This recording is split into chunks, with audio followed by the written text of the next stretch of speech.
Hello, everyone. Welcome to the Supercharged podcast. My name is Wendy Myers of live to110.com. You can check out all the episodes for this show on the superchargedlife.com. Today, we have my friend Nick Pineault on the podcast. He is also a NES bioenergetic practitioner, and he wanted to talk today about the science behind EMF, electromagnetic fields, and how they impact our health, our body's bioenergetic field. We're going to be talking about the symptoms of EMF sensitivity, surprising sources of EMFs, and what you can do to protect your health. Our guest, Nick Pineault, is a health journalist who has published more than 1,500 online articles through a daily newsletter called Nick and Jen's Healthy Life. In 2017, he authored the Non-Tinfoil Guide to EMFs, which you can find on Amazon. That's an unconventional book which combines common sense and humor to tackle the very serious topic of electromagnetic pollution and its effects on human health. You can learn more about Nick at nontinfoilemf.com.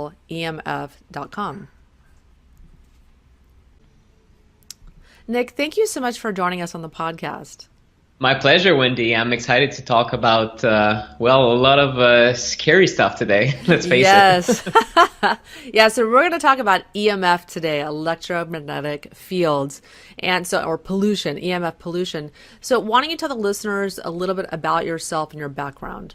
Sure. So my background is really online health journalism. So I've been writing about health for more than 5 years. My wife, Jen, that you met, and I have started a newsletter almost 5 years ago through selling ebooks. And it became a daily newsletter where I write my thoughts about all sorts of topics. So it's called Nick and Jen's Healthy Life. And I just been writing about so many different things in the last years. Diet. I talked about your work a little bit. I talked about what Mercola is doing, Dr. Axe, and all these authorities, kind of reporting on what everyone else is doing and trying to put that in a way that's digestible, because there's so many websites out there and so many breakthroughs happening in the last years. Last year, I became especially worried. I don't even remember how. It's probably just a calling, but I just became very worried about my cell phone. I'm like, wait a minute. I started reading these books like Deborah Davis' Disconnect, and then there's Martin Blank that has a great book, Overpowered, for example. And I read a few of them, and I realized the extent of the problem. I realized, wait a minute, this thing is tested on a mannequin head that's 6'2", made out of foam, and filled with liquid. And it doesn't resemble my brain. So I'm like, well, it doesn't make sense the way they're tested for safety, these cell phones that emit electromagnetic fields, EMFs. So I realized, wait a minute, this might just be the biggest health threat of our time if this is true that they're not tested the way they should be.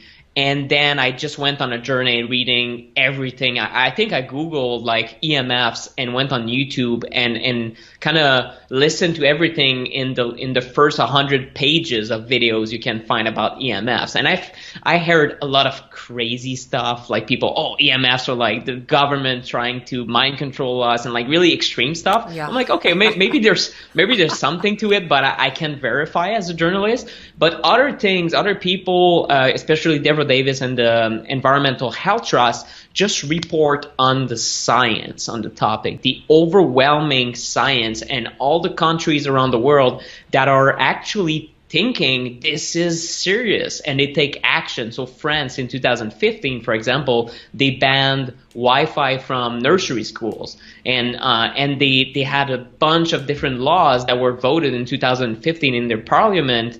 And since then, it's only getting clearer and clearer that France is going to take even more steps towards reducing EMFs. So meanwhile in America, and yeah, the story America, is very where just people have different. the government has their head buried in the sand. I need to move to Europe, Yeah. because they're protecting their citizens from food and glyphosate and Monsanto and now EMFs. They just are not being bought out, at least not as badly as the government here in the United States. Yeah, so just so that people can understand, so what Tom Wheeler is the head of the FCC, Federal Communication Commission. Commission, right? Hmm.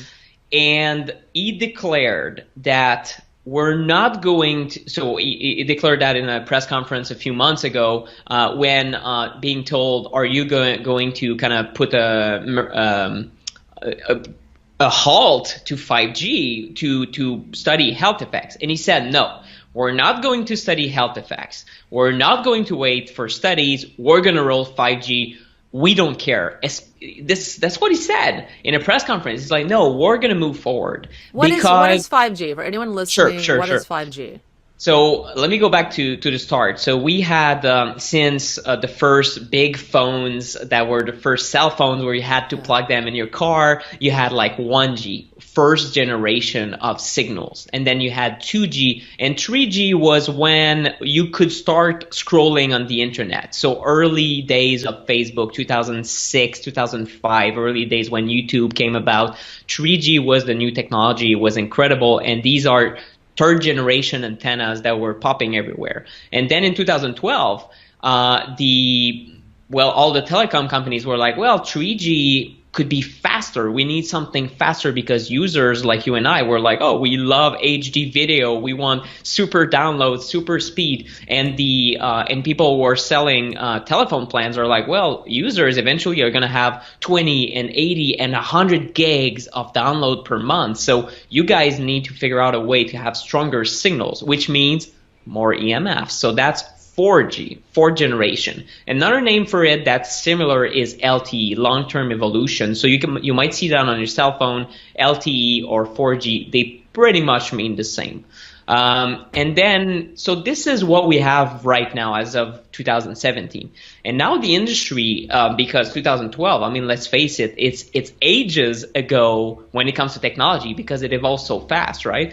Now they're thinking about 5G. They're like, okay, what is the next step in speed, in user demand? Like, how can we have holograms coming out of screens and like super high demand in the number of the amount of data that users can have? How can we download a HD video, a full-length movie in 6 seconds instead of 6 minutes, for example? So that's the kind of speed that they're looking to create with new networks called 5G, the fifth generation. And the plan for that is, I don't know if you listened to my talk at the Mindshare Summit in San Diego, but it was about the rollout of 5G. So the plan is we're going to roll this out everywhere across the US, across, I mean, even Europe wants to do it, and some people are not cool with that. But the plan is to have 5G everywhere by 2020 to 2025. Some people say that's unrealistic, it's going to be a bit later, but the truth is it's starting right now. So right now in the US there are 6 to 8 major cities, don't quote me on that, but at least Austin, Texas,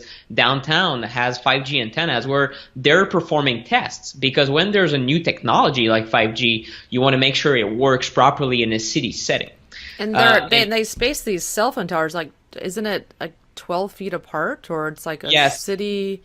I forget how much, or it's 12 houses apart. I think it's 12 houses apart is what it is. Exactly. So that's pretty much 2 to 10, every 2 to 12 homes in neighborhoods. There's going to be a small antenna on a pole. So first it looks very ugly, but then near an antenna, EMFs. Let's say I'm near my cell phone. This is the antenna, so to speak. So when I create distance from my body, I can reduce these EMFs that are very stressful to my body. If you listen to anything that you, Wendy, publish, or on the Supercharged podcast, or if you look at EH Trust, you'll understand why these signals are harmful to your body. We can get into that a little bit, but if you already know these things, you have to create distance. But now we're going to put, instead of a couple antennas in a city, we're going to have small cell antennas. And this is because right now your cell phone uses signals that are in a certain range of frequencies. Just like when it comes to NES health, there are frequencies to your body. These frequencies are in the microwave range. So essentially, your microwave oven, the way it cooks food, is that it emits a signal like 2.4 gigahertz, and it cooks your food. It agitates the particles in your food, and it heats it. It's the same signal that's used by your cell phone, the same signal or the same frequency that's used by your cell phone and Wi-Fi and Bluetooth. And these are microwaves, right? So obviously your cell phone is less powerful than a 1,000 watts microwave, because you would literally be cooking your head right now. So it's not happening, but it doesn't mean it's not harmful. It does something to your cells. It stresses you out. It can reduce your deep sleep. It can make you anxious, depressed, sap your energy, and etc. etc. And 5G is different though. Just finish on that point, and then I'm gonna cut my breath. Millimeter waves is what they'll be using. So right now they're using, a lot of people are afraid to go in airport scanners, right? Yes, I am. So what I'm going to tell you today will sound very crazy, but I'm actually not afraid of airport scanners. Oh, wow. Yeah. Because airport scanners use millimeter waves. So millimeter waves, we go a little bit further down the road towards the very high frequency stuff. So microwave, and then millimeter waves is instead of let's say 3 gigahertz that we use for cell phones, we go to up to 10 and 15 and 30 and 60 and up to 300 gigahertz. So when you go up the gigahertz range, it's super high speed. You can have lightning fast wireless, but it's super short distance. So this is why you have to build a bunch of little antennas all over the place. So it's kind of beaming, in all directions. So you walk around the street with your cell phone, and then you have maybe 12 antennas sending you signals, like finding a position. So it's super sophisticated, but the amounts of EMFs are going to be off the charts. And now going back to the airport scanner, get this. The amount of power emitted by an airport scanner is actually in the millimeter waves, right? So these millimeter waves that are going to be used by cell phones and Wi-Fi and antennas in 5G are actually the thing that people try to avoid at the airport. But at the airport, I looked at the specs of these machines, and it's basically, I think, something like 5,000 microwatts per square meter. And the unit doesn't mean, let's say, 5,000 units of radiation, right? But your cell phone can easily emit 500,000 unit compared to 500. So the funny thing, or the irony, is that people that are super health conscious are like, oh no, airport scanner never. And then they use their phone and they expose themselves to thousands of times more radiation than the scanner itself. Yeah, I just didn't want to chance it. I'm like, I don't 100% know. I don't need to go down that rabbit hole. I'm just not going to chance it. I'll take the pat down. Yeah. So, but that's good to know. But it's kind of crazy. So imagine airport scanners times thousands and thousands and thousands everywhere in the neighborhood. That's 5G for you. And because the mainstream and people responsible to push the technology, they're either not aware, either putting their head in the sand, either deceiving the public. We can call it a bunch of things on a political standpoint, but they don't want to stop for a second, study the health effects, and then develop maybe a 5G that has all these things, but that maybe is compatible with the human body. They don't care about that. They have this meme that they keep repeating. It's safe, it's low level radiation, and all these things that you'll hear. But the truth is, what we have right now, 4G, is already damaging our health. So 5G, I think, unfortunately, is going to be worse. What are some of the studies on the damaging effects of 4G to our health, or some of the stuff that you've read that show some of the health effects of just 4G that have been established right now? Sure. The strongest link when it comes to Wi-Fi radiation is on laptop use on the lap, right? So, which is kind of ironic again, because when they invented the word laptop, it was actually never intended to be on the lap, because I think the first laptop was like 20 pounds. So imagine that. It's a beast. But eventually they became lighter and lighter, and people, obviously, it's super convenient to be able to work at the airport or wherever on the sofa. I see a lot of people using that, but essentially you have multiple Wi-Fi antennas inside the computer. So when it's on Wi-Fi, it's blasting towards your reproductive organs. So as a man, we know that only 4 hours of laptop use makes 25% of your sperm useless, no motility. So that's a big marker of longevity and obviously fertility that people are totally losing in 4 hours or losing 25% of that. So that's very powerful. And then I was like, okay, right, that's one study, right? I mean, obviously you're cherry picking. Well, I looked at meta-analysis, so meta-analysis is when scientists will analyze multiple studies. They will choose the high quality studies, only independent, and they will look, for example, at 60 studies at a time and try to conclude, okay, when we put all this information together, what is the conclusion? What does the data show? So in the last years, since 2009, there's been 6 meta-analyses that I looked at. And they looked at a total of 201 studies on sperm count and EMFs, and that 4G that we have at the moment. And each one concluded that EMFs will will break DNA of sperm, impair motility, and all aspects of man fertility. So wow. That's a link that's not even to discussion. Like, there's no way you can deny it if you have a scientific mind. I want anyone who's a skeptic to send me an email and try to make sense of these numbers, because if 4G is completely safe, why is that happening to our fertility? This is the future generations. It's kind of crazy, right? So what we don't know is what it's doing to women. I mean, because they have their eggs since day one, since their birth, and we don't know exactly what it's doing. And we can't make new ones. No, exactly. Like you guys can. And there's a reason. There's a lot of different underlying reasons why fertility is a big problem in the U.S. The stats are there. It's bad. It's half of all couples that are in the age of conceiving and that are, I think, fairly healthy that cannot conceive. That's in India, and that's also in America, and in Canada.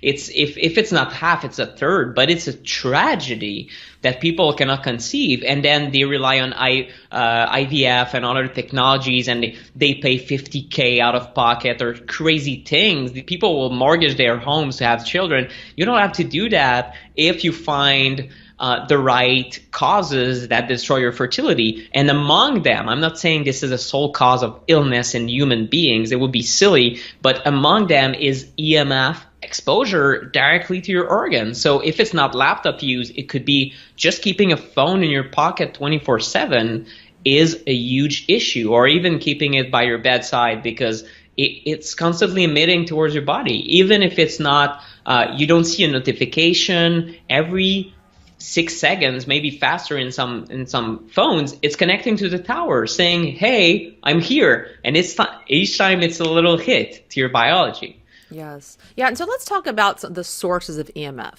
for people that may not be totally familiar with EMF or what it is, what it does to us. What are all the different sources that people may not be aware of? I mean, I know a lot of people here listening, they're charging their phone by their bed when they sleep, and they don't put it on Wi-Fi. They have their little phone because we're all addicted to our phones. Yes. They're next to our heads when we're sleeping, and you're not putting on a Wi-Fi or turning it off. Tell us all the little sources, maybe some tips and tricks about things people are doing to harm their health. Sure. So number one I told you about is the phone. I mean, obviously, this is number one source of EMFs, period, because it's the closest to your body. And it's also the one that you can accidentally turn off. You have the control. I mean, if it's your neighbor on a subway train, it's not like you can go to that person like, hey, you're EMFing me and kind of secondhand smoking me. Not yet. It's not accepted in society, and there's no like policeman that will tell that you're right if you tell your neighbor to shut down their Wi-Fi router. So focus, in the meantime, you have to focus on your own stuff, right? Your own devices. So tablets and cell phones and laptops would be my first thing. So you create distance. When you use a phone, instead of using here, you can have these earbuds and create 1 to 2 foot distance. You reduce problems by 95% right there. When it comes to your home, it's your Wi-Fi router, honestly. In a perfect world, we would just disregard Wi-Fi, go wired. I have a 75-foot Ethernet cable that's going all the other way of the apartment, and that's one way to go. To actually have wired internet is a possibility. If you don't want that, if it's not convenient, then you're like, okay, well, one step at a time. One thing you can do and you should do is turn it off at night. So at least your cells and your melatonin production, your entire biology will go, oh, okay, a little bit of relief from all this outside environment. Maybe your office is super high in EMFs. Maybe your grocery store is, because now they have free Wi-Fi while I don't know, you have the app of whatever, Whole Foods. Everyone's developing apps. Like, everyone is telling you to add more EMFs to your life. So you might as well have lower and lower EMFs inside your own home. So where you place your Wi-Fi router is critical, because this is the number one source. I saw some people that didn't know better, and they placed it under their bed because they're like, well, there's a plug there, and the tech guy was like, okay guys, let's install it there. And they have super high connectivity, but they're essentially sleeping right next to a cell phone tower, a miniature cell phone tower. It's horrible, and they wonder, well, it's been 2 years now, and we're so exhausted, and our sleep is crappy. Well, guys, you have something that's proven by more than 80 studies to reduce melatonin and create adrenaline spikes and spikes in blood sugar, even in certain studies, or spikes in adrenaline, stress, cortisol. There's a lot of different links. Overall, it's definitely not something you want in your sleep. So first, place that Wi-Fi router as far as possible from your bedroom or living areas, from your kids' bedroom, obviously. So maybe in a closet, maybe in somewhere that's really remote, and then have it on a Christmas light timer. It costs about $10 on Amazon. You can look it up, and you hook up your power cord to your Wi-Fi router on this timer. So you can set it up so it goes off at 11 p.m. and it comes back on at 6 a.m. So at least your entire family, your entire house is a very, very low healing environment, a very low EMF, very high healing environment at night during 7 hours. And this is how I think you'll be able to manage to get exposed the rest of the day by all the other sources that you have little control over. Yeah, I mean, but what about all the other people's Wi-Fi routers? I mean, in my neighborhood, when I go searching for my internet right now, I mean, there's 30 other wireless routers. It's very depressing because I can't turn their router off. I can't turn off their electric smart meters. You know? Yeah, that's the thing. So there are a lot of outside sources nowadays that can be a problem. To be perfectly honest with you, the first step, I'm focusing on baby steps for people. In certain situations, let's say you take care of your own home, but maybe you're in a large apartment building in New York City, right? There's cell phone antennas at the outside blasting at your window, and then you realize your neighbor maybe has this industrial strength Wi-Fi router right on the wall that's like your bedroom head. What do you do? My advice would be like, either move, it's not necessarily the best way, the easiest thing to do, or hire a building biologist. So there's a profession in the United States.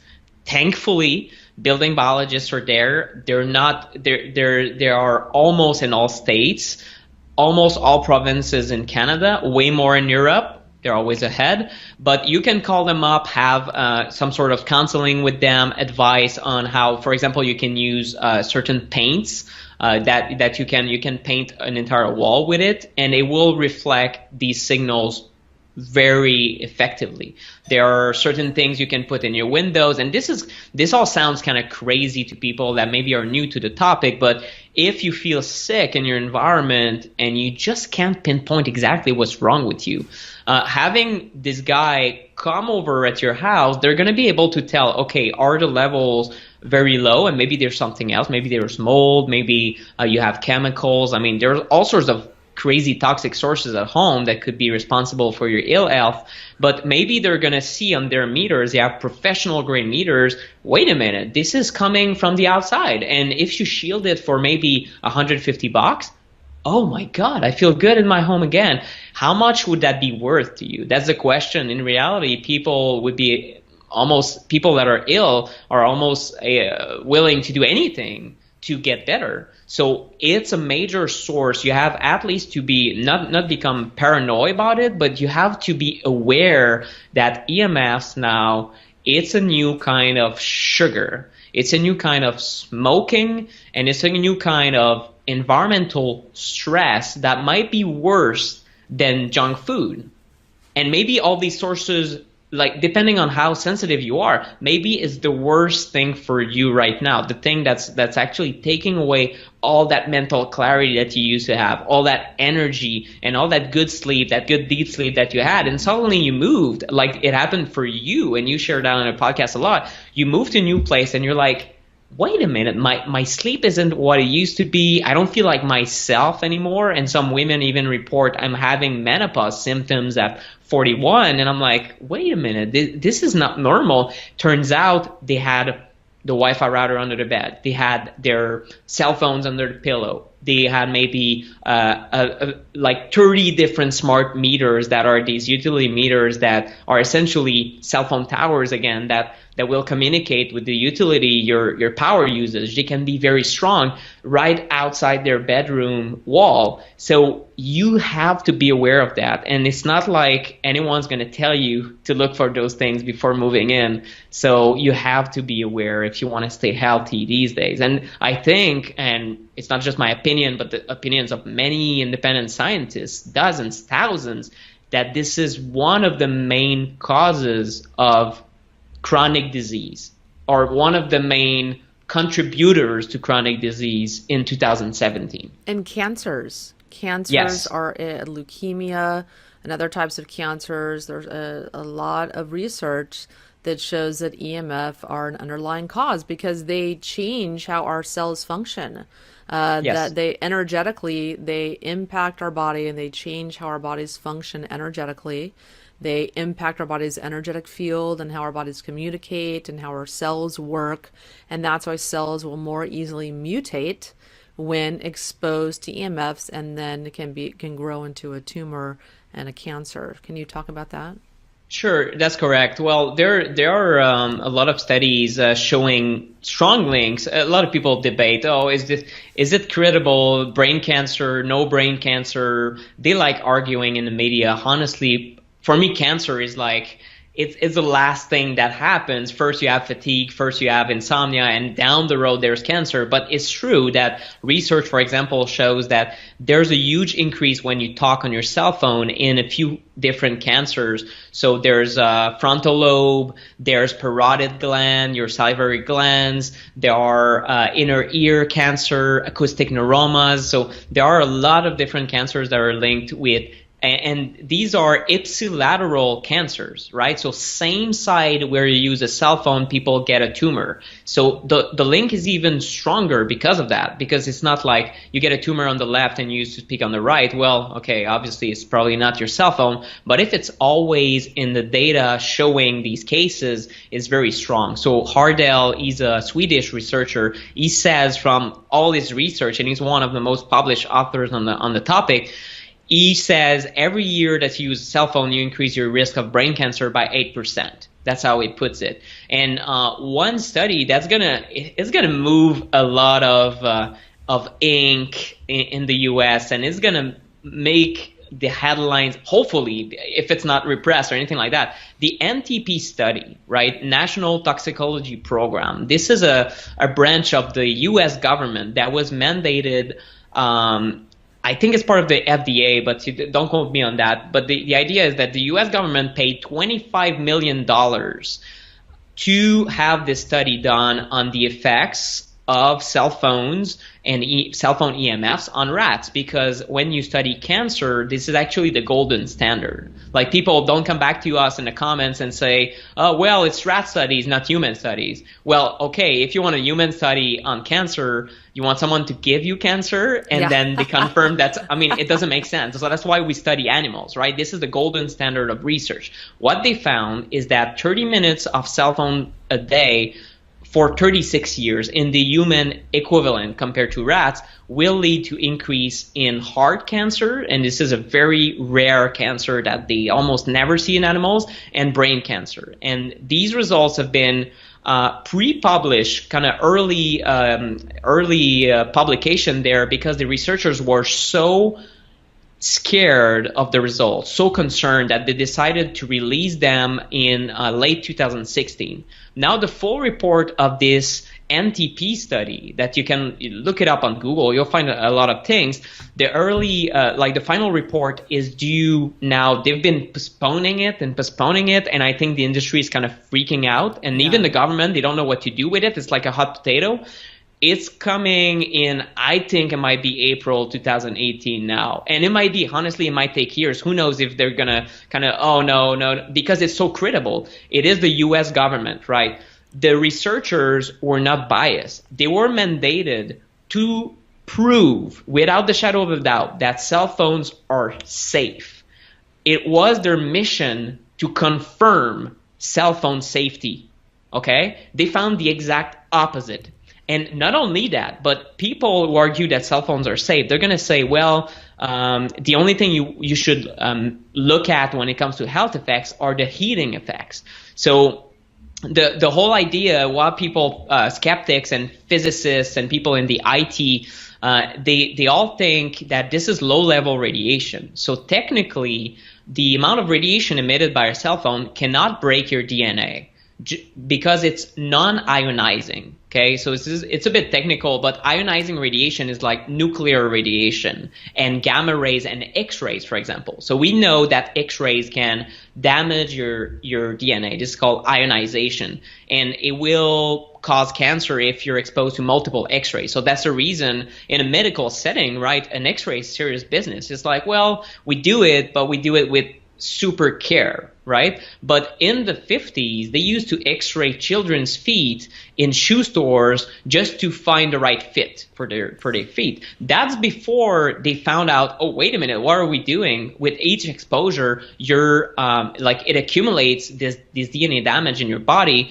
and eventually you might develop cancer because of that. So that's what's happening. In people are saying, oh, well, microwaves are not X-rays. They cannot do that. They cannot damage your cells directly, right? That's the argument, and that's true. But what is not said, and that's a research by Dr. Martin Pall, P-A-L-L, and the guy has discovered that EMFs, these low-level EMFs, do not directly impact the cell. It impacts little part of the cell that is called the voltage-gated calcium channels. And this is a little door inside your cell that lets calcium in or out. So it's just calcium shuttling. And the consequences of EMFs coming in and kind of screwing up with these little mechanisms and keeping the doors open 24/7, so the calcium flows in. So there's excess calcium, and inside the cell, it totally wreaks havoc. Imagine a factory where I pour like molten lava in there, and then the workers are screaming around. They're like, "Oh my God, what's happening?" It just creates a lot of different things inside the cell, and it creates DNA damage that way in an indirect manner that might be worse than ionizing radiation. So if that's true, there are a couple studies, and I'm working on book and a lot of things for my book right now. And I actually looked at one study where German researchers have compared 24 hours of cell phone use and how much this damages DNA, and then 1,600 chest X-rays and how much this damages DNA using a technique called the Comet assay. So the Comet assay is when you take a substance, you take a signal, you try to break DNA, and then you put a special paint in it, and then you put it across a slide. And if something is super broken, you'll see kind of a little dot that's light, and you see a trail of damage. And this is called the Comet assay because it looks like a little comet. So the more it looks like a comet, the more damage that has happened. So they compared how much damage by 24 hours of cell phone use and 1,600 chest X-rays, and they found it's the same thing. So if that's true, that's just one study, and that's just early, but it's even controversial to talk about these ideas because it might mean, and I had this discussion with Dr. Mercola, and I'm not saying it's a fact. I'm just saying we should look at these things because maybe we've made the biggest mistake of humankind existence, just like x-rays. I mean, x-rays, they used to be x-raying children's feet, and now you say that you're a criminal. Well, maybe right now we're x-raying ourselves 24/7 and we don't realize it. Maybe our children will be like, you guys were really the stupidest generation in history to do that. If this is even remotely true, if this is 1% true, it is very concerning, and it means that we need to spread the awareness first and then ask for safer technologies. But you know what, Wendy? No one in the tech industry that I know of, I want them to reach out to me, is studying how can we make a signal that is fast, that is effective, that is wireless, and that is biocompatible, that does not disrupt these little doors in our cells, and maybe that does not disrupt the human biofield, which is another aspect completely different. How many factors are disrupted inside the human bodies when exposed to these foreign man-made frequencies? We don't know. And maybe there are mechanisms that we don't even think about that are quantum and like super deep. I don't know.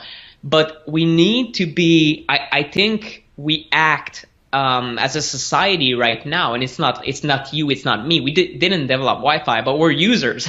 So, I mean, we participate in that, and we're like, oh, okay, well, this is a natural thing to do now. It's so fast, right? It's so fast, but our safety standards don't have time to catch up. And I think it's irresponsible. Simply, we need to stop. And some people are doing that for 5G. They're like, wait, guys, let's not blanket the environment more. Like, we're already in deep trouble right here. We think so. So let's put an end. Not stop technology, but let's put a pause. Get some experts in the room and say, okay, like the antenna guy and the screen guy and the iPhone guy, and then doctors, and then cell biologists, and then people. Bring Harry Massey and Wendy Myers there to talk about the biofield. I don't know. But like, get them in a room and then figure out, wait a minute, this signal disrupts cell. This one does not. This one heals, right? Because PEMF. I mean, in medical settings, it's crazy. In medical settings, more and more PEMF devices are FDA approved, used by the government, used in hospitals, and it's totally fine that EMFs are healing. Like, it's totally accepted. It's not even bizarre to say that.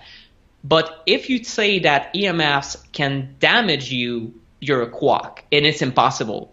Well, how is that possible? So what if I have here a medical device that's a PEMF that can do, for example, electrochemotherapy. I don't know if you heard about that. You put a device on the brain, and it opens up the blood-brain barrier to let chemotherapy go in, because usually chemotherapy, it's blocked by the natural barrier around the brain, so it's not very effective for brain cancer. So you can use a PEMF device to let that poison that's going to heal you, which is chemotherapy, get into the brain. Well, the same signal, a little bit weaker, of course, is used by a cell phone next to your head. So essentially, a cell phone is a medical device that opens up your blood-brain barrier every time you talk on it. Well, there's a lot of studies about that as well. So it's kind of bizarre. It's very crazy that there are these two different things happening at the same time. It's okay to heal, but there's no way it damages us. I just don't get it. Well, it's about money. I mean, it's just the fact that the government is mandating a study to show that cell phones are safe. I mean, unfortunately, we know that in the United States, big corporations had spent a tremendous amount of money lobbying to get our government to pass laws that favor them and their products. Not, it doesn't take a rocket scientist to figure that out. It's going on around the world. But the fact of the matter is a lot of people are becoming very ill and even incapacitated to the point where they can't work because of EMF sensitivity. And they go to their doctor and they run all these tests. They can't find anything, or they try to give them drugs. Unfortunately, I want to bring awareness to people listening that if you or a loved one is very, very ill, chronically fatigued, can't think, to the point where you can't work, you want to be looking at EMF sensitivity as one of the underlying root causes. Let's talk about some of the other symptoms of EMF sensitivity. What can someone be experiencing when they're sensitive to EMF? Sure. Very common, like commonly cited symptoms from some call it EHS, electro hypersensitivity. I don't even think it's a good term. Honestly, 1 out of 3 adults, according to Magda Havas, has mild to moderate symptoms of electrosensitivity, and maybe that's 100%. It's just that we don't know, because if you go into nature and have 0 signals, hopefully there's not a cell phone tower nearby, but let's say if you're in a 0 EMF environment, almost everyone feels better. So is it the sun? Is it the grounding? We don't know, but the fact is everyone feels better off EMFs, even if you don't feel it. So that's something I want to stress. And then the symptoms: fatigue, obviously, just a mental clarity, a lack of mental clarity, dizziness. Some people are nauseous. Some people will get tingling, burning sensations, redness, like really like skin symptoms. Some people get them, and that's kind of crazy. That's visible. That's not in the head. It's visible. You put a Wi-Fi router next to them, and they break in hives. It's almost like they're almost celiac, like they're autoimmune to these signals somehow. Insomnia, poor sleep. Another big one is heart palpitations or arrhythmia, because I talked about VGCCs and these calcium channels that open. Well, the greatest concentration of calcium channels is found in the heart. So it is very disrupted. And obviously the heart is what? Is electromagnetic. It creates a field, it creates a biofield, and then when you look at an EKG, you can look at these signals, right? I'm not making this stuff up. It's decades old, this technology, now that we know the heart is this generator of electricity. So obviously it kind of makes sense that if you put a cell phone in your shirt pocket, it can disrupt it. So a lot of people, it's not even a cell phone, there's just Wi-Fi in the room, and they feel their heart going boom, boom, boom, boom, boom, boom, boom, and all over the place, right? Their heart rhythms are either very elevated, blood pressure very elevated. All these symptoms can, and it sounds like it's everything. Well, it is, because for different people, they will respond differently. Like I heard from people that are very electrosensitive, some of them will start having tinnitus after a couple minutes. And then they're going to start having brain fog after a couple hours. And then they're going to get muscle weakness after a couple of days. So it's gradual. And when they do studies around people to kind of prove, is it all in the head? Is it real? They kind of use a cell phone for a couple minutes. And it's not the way we're exposed to these levels. These people that are EHS or that have this toll on their body, it's over time that this is creating that. Just with heavy metals, like you talk about all the time, or with chemicals, it's over time. It accumulates this damage. And if you don't go in a low EMF environment, you're essentially a celiac person that's gorging on Wonder Bread.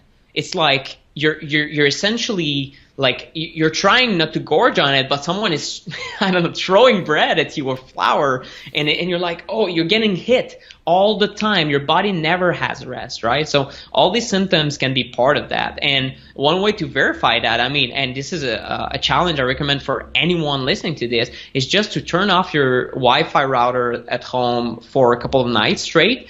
Turn off the circuit breaker to your room to even remove all the electrical fields. That's another EMF that can be in your room. Just electricity itself can be damaging or stressful. And then remove your cell phone or put it in airplane mode. And if you feel better, well, there you go. There you go. You're EMF sensitive now. I am. I know if the Wi-Fi is on, I cannot get my testosterone, libido, mental performance to be what I consider normal. Like I go back to normal when the Wi-Fi is off at night, and it's still on during the day. Jen loves, like, and I just want to stress this. I'm still using Wi-Fi. I mean, I'm not perfect by any means. I'm not freaking out about it every single day. That would be silly, and that would even put you in a stress response that maybe is worse than the EMF itself. But I am aware that when I spend a lot of time in coffee shops, I feel drained a little bit more, and I need more rest. So you need to be aware of that, and you need to be very very aware that this is real and this is happening, and listen to your body even more. Even if that's not a very scientific thing to do, it's true. You have to listen like, wait a minute, I feel really off in this room. And at the Mindshare Summit, it's a business event in San Diego like 3 months ago, the levels were off the charts. This is a health conference, but you have these strong Wi-Fi routers, right? So everyone was some people were like a little bit dizzy, very sensitive people. Obviously, most of them were not. But it's like you have to listen like, wait a minute, if I feel something, it's probably real. Where does it come from? Is that something I ate?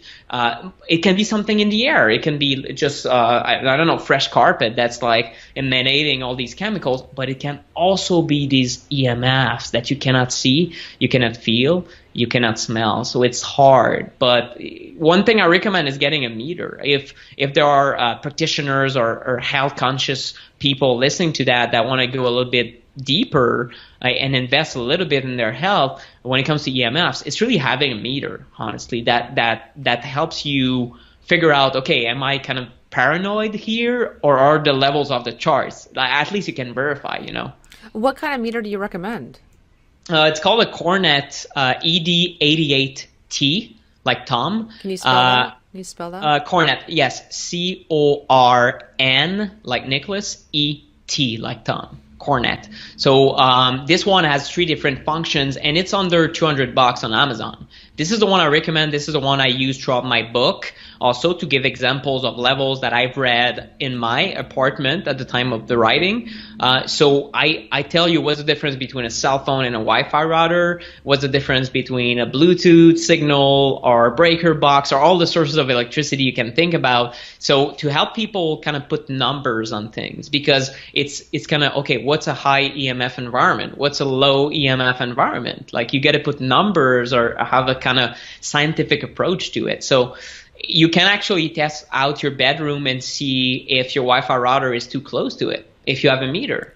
And following my guide, you can do that. You can also, I don't know, you're in your hotel room. That's something I do all the time. I go to a conference, I'm in a hotel, I'm like, okay, I tell my wife, Jen, she knows, okay, you're going to do your thing. I have my meter, and I walk around the hotel room. I'm like, oh, wait a minute, these levels are off the charts. And I find that the Wi-Fi router is like hidden, like, I don't know, like under the desk or something like that. I'm like, oh, there it is. And I find the source because I can pinpoint exactly where it's coming from, and then I can turn it off at night and sleep like a baby and prepare myself for business. So it's just these things, like if you travel a lot, or if you want to know where your environment is, instead of being paranoid, you'll know the numbers. Having a meter is a really sane thing to do.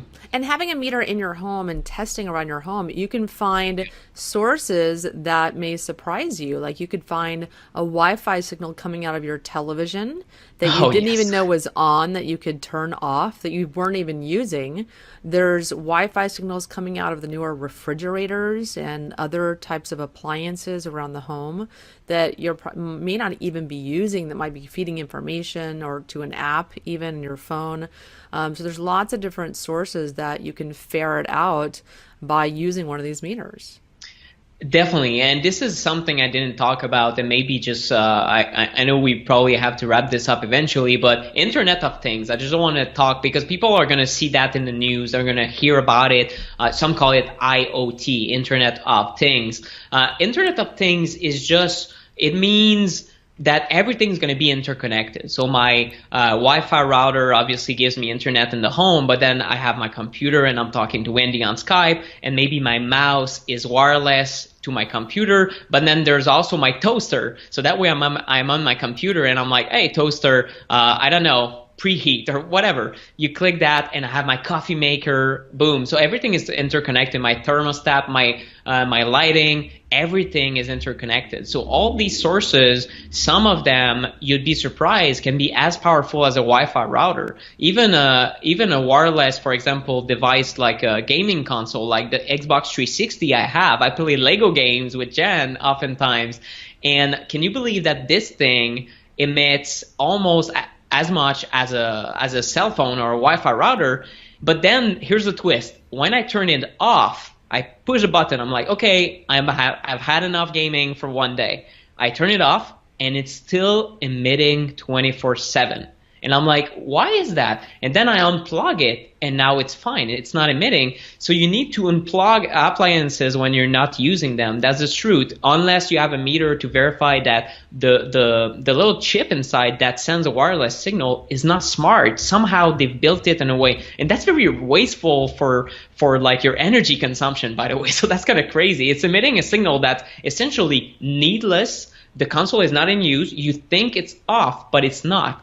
So all the hidden sources around the house, you mentioned like smart appliances. Yes, I mean now your new LG or Samsung fridge will be connected to your AI, and you can talk to him to like, I don't know, Bill, your new AI in your fridge, and say, Bill, I want some bananas for tomorrow morning, and then Amazon's gonna bring that over in I don't know, little drones or whatever. This is just a couple of years down the road. Like, we laugh at that, but it's the future. This is where it's going. Oh, right? people are doing that right now with their Alexa. Yeah. When Yeah, they're just ordering, hey, Amazon needs some whatever, some new exactly. toilet paper. People Exactly. are doing that right now. Well, exactly. So if you get on that craze, that's the thing. I guess my last message would be not to go back to the Stone Age. That's not the question. I think we need to be careful about jumping on the new technologies, because once you hear about the problems with 4G, if you decide to grab the new iPhone, well, iPhone X, I don't think it's going to be on 5G. I think maybe it's going to be like iPhone 15 or something in 3 years from now. But when 5G comes out, if you're a user and if you decide to use it, you are part of the problem if you are aware that it is a problem in the first place. But if you're aware this is a problem and you still decide, you know what, the speed is too good and I want to download 8G videos in 6 seconds, you're going to be part of the problem. Because if you do not participate in the technology, if you choose, you know what, I'm going to stick with my old phone a little bit longer, I'm going to talk about it, I'm going to talk about your work, Wendy, you had so many great interviewees about EMF, talk about my book, whatever it is, I don't care. But if you talk about it and you avoid the technology, well, the telecom companies are not going to make a dime on the technology. They're going to lose money, in fact. They're going to install all these antennas. It costs trillions of dollars. And they're going to be like, well, users don't like it. They demand safer technologies. Well, guess what? They're going to have to go back to the drawing board and then come up with healthier stuff. It's the same thing as the food movement, guys. It's the same thing. If we demand organic, grass-fed, healthier, sustainable, companies like Walmart now are the #1 sellers of organic foods in the US, if not the world. I don't know. But it's what happens. Costco, like all these corporations that see money in a new health trend that's healthier for the planet will jump on board. So if having a safer version of 5G, let's call it, I don't know, like Healthy G, I don't know. But like if there's a safer option out there that can make these companies money, they will develop it. I mean, and the first company that's going to do it is going to be rich. So everyone's going to jump on board. So it's only a matter of being very prudent, reducing EMFs at home, and then talking about it, because it's a huge topic and it's not crazy. I mean, the guy, my book is the non-tinfoil guide to EMF. That's the reason I chose this title. People think it's totally like quackery and BS. It's not. Even one guy that's a pharmacist sent me literally an email that's really got me shaken up. At the beginning when I published my book, I sent him the book and I'm like, I know you're a skeptic, but please read the research. He told me, Nick, you should quit. He's like, Nick, this is not serious work. You cannot go around with a meter. It's BS. He didn't even read the book, obviously. He just skimmed through it and he's like, no, it's a non-issue. This guy's going to be sorry in 10 years when he realizes that he doesn't have a sperm count, and the reason he cannot have a baby with his wife is because he didn't believe me. So it's just like, don't take my word for it. Look at the science and then take the precautionary approach that I recommend, is to just be careful with these technologies and be very skeptical. I mean, your book, The Non-Tinfoil Guide to EMF, it's one of the best books out there about EMF. It's incredibly well researched. It's well written. I highly recommend people, if they want to learn more about EMFs, the dangers of them, and what they can do to protect themselves from EMF, to go get it on Amazon.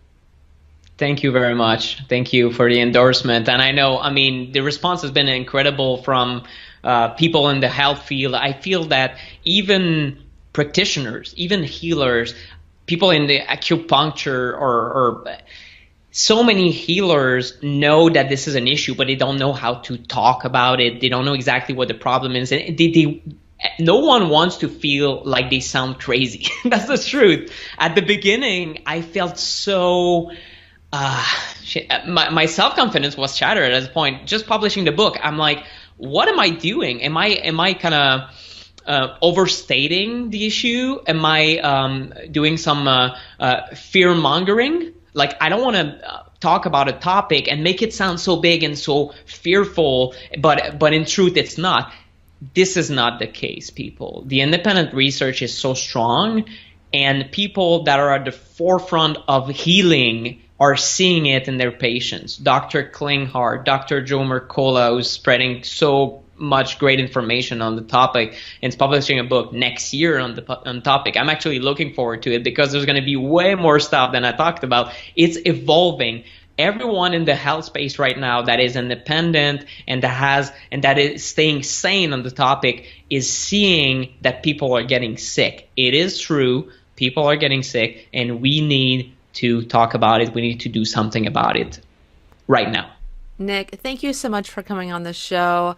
I knew I was going to love this podcast because you're so eloquent and well spoken about it, and clearly you've done a vast amount of research. And thank you so much for sharing your knowledge. You're welcome, Wendy. I had a blast. Thank you. Everyone, thank you so much for listening to the show today. This is the Supercharged podcast. My name is Wendy Myers of live to110.com. I hope today's show helped you make some distinctions that help to energize your life, improve your energy levels and your health so that you can reach your health goals. That's why I do what I do. I want to help you make those distinctions and get those tips, those practical tips that you can start engaging and utilizing right now to improve your life. Thank you so much for listening. And if you like what you heard on today's show, please go leave us a review on iTunes. It's the Supercharged podcast. I would appreciate you taking 2 minutes to do that so we can help as many people as possible. Have a fantastic day.